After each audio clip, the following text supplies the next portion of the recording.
ઇન્ડિયામાં તો આપણે છે ને પેપર પસ્તી લોખંડ ભંગાર પર ઘેર આવીને લઈ જાય અને આપણે ભાવ કરાવીએ ને એ ભાવે લઈ જાય અમુક વખત, મતલબ બલ્કમાં હોય તો આપણે રકઝક કરી શકીએ ને ભાવ કરી શકીએ. કેનેડામાં શું સિચ્યુએશન છે તો આજે તમને બતાવું કે અહીંયાનું ભંગાર તમારે નાખવું હોય ને તો ઘરની બહાર મૂકો તો ફ્રીમાં જાય, પણ પૈસાથી વેચવું હોય તો તમારે શું કરવું પડે? હેડો એ જુઓ, આવું રિસાયકલ યાર્ડ હોય કે સ્ક્રેપ યાર્ડ હોય છે.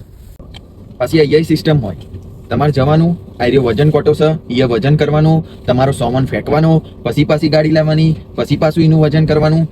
હવે દેખાય છે આપણું ઓલમોસ્ટ 65-60 LB થયું છે.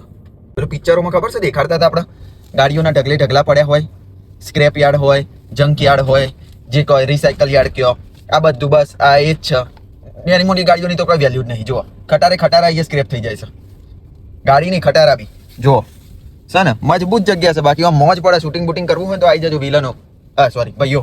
આપણે ખાલી ગાડી લઈને આવ્યા, ખાલી ગાડીનું ફરીથી વેઇટ કરવાનું. હમણાં 66 જેવું વખત હતું, અત્યારે 62-60 આવ્યું, એટલે ઓલમોસ્ટ 400 LB, એટલે ઓલમોસ્ટ 180 કિલો જેવું સમથિંગ અરાઉન્ડ કહેવાય. શું ભંગાર છે અને એના ઉપર તમને એક આવી ચિઠ્ઠી આલે, એમાં લખેલું હોય કે શું ભંગાર છે અને કઈ કેટેગરીનું છે, કોપર છે, લોખંડ છે, પ્લાસ્ટિક છે, પેપર પસ્તી લોખંડ ભંગાર, એના હિસાબથી આપણે સેટ કરીશું. હવે આની ઓફિસમાં જવાનું ને આપણે પૈસા લેવાના.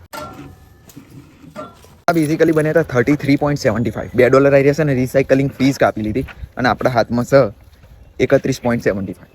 આવો તાર કેનેડા ભાઈ.